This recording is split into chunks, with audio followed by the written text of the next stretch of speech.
Assalamualaikum warahmatullahi wabarakatuh. Kami dari kelompok B. Langsung saja ya. Kami bakal menjelaskan IoT, Internet of Things. Enggak?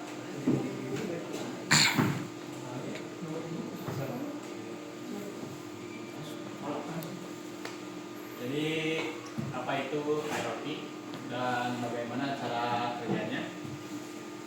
Jadi IoT itu singkatan dari bahasa Inggris, yaitu Internet of Things. Di mana konsep IoT ini semua barang elektronik yang terhubung ke internet itu bisa dibilang IoT ya.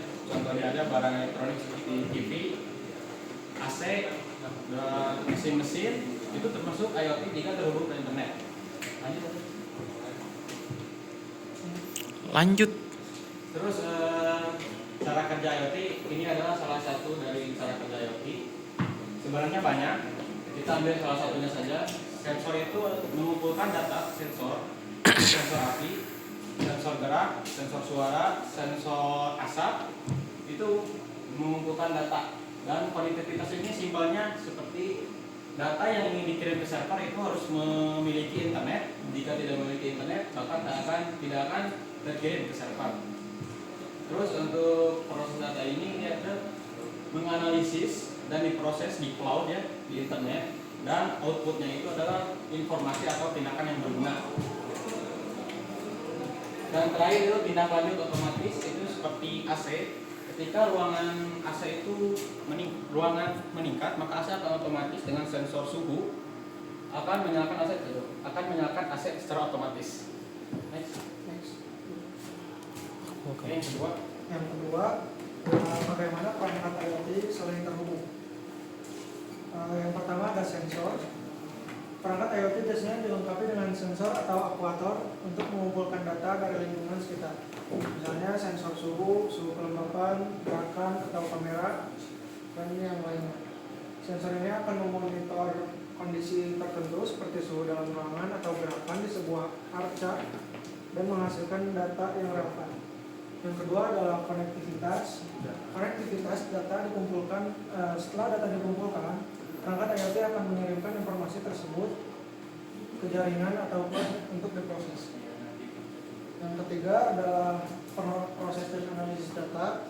Setelah data diterima, informasi tersebut akan diproses dan dianalisis baik secara lokal di perangkat, misalnya melalui edge computing, atau di cloud menggunakan algoritma yang lebih kompleks.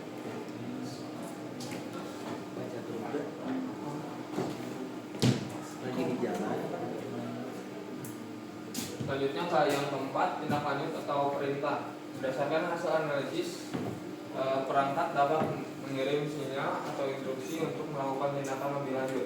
Ini bisa melibatkan pengendalian perangkat lain atau pemberitahuan kepada pengguna. 5. Komunikasi antar perangkat. Perangkat-perangkat IoT yang berbeda bisa saling berkomunikasi satu sama lain melalui protokol standar seperti MQTT atau berbagi informasi untuk mengambil keputusan yang lebih cerdas. Yang keenam, penggunaan cloud. Cloud computing memungkinkan data dari berbagai perangkat IoT disimpan dan dianalisis di pusat data yang terhubung secara online. Cloud ini juga memungkinkan pengontrolan perangkat IoT secara remote, misalnya melalui aplikasi di smartphone atau komputer.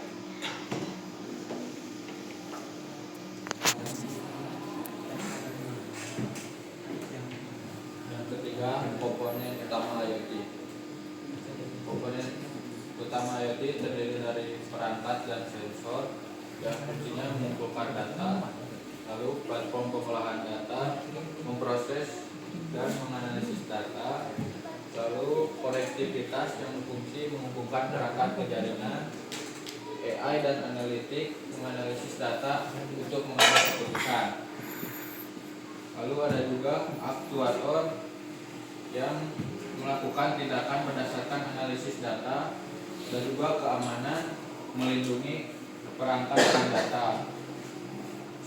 Cloud storage dan data management yang bertugas menyimpan dan mengelola data.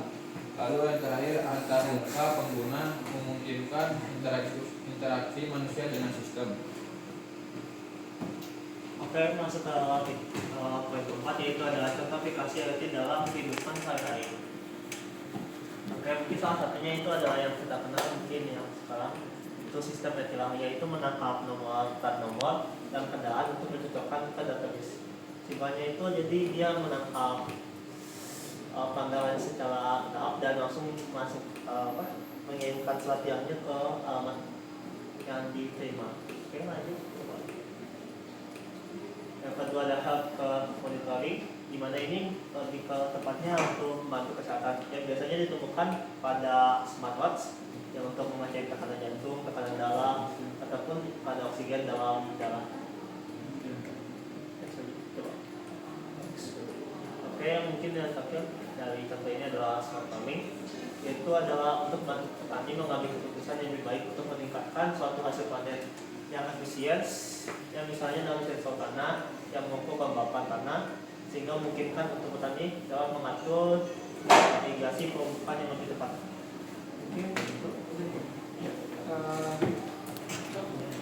Sekian dari kelompok B, kurang lebihnya mohon maaf. Assalamualaikum warahmatullahi wabarakatuh. Waalaikumsalam.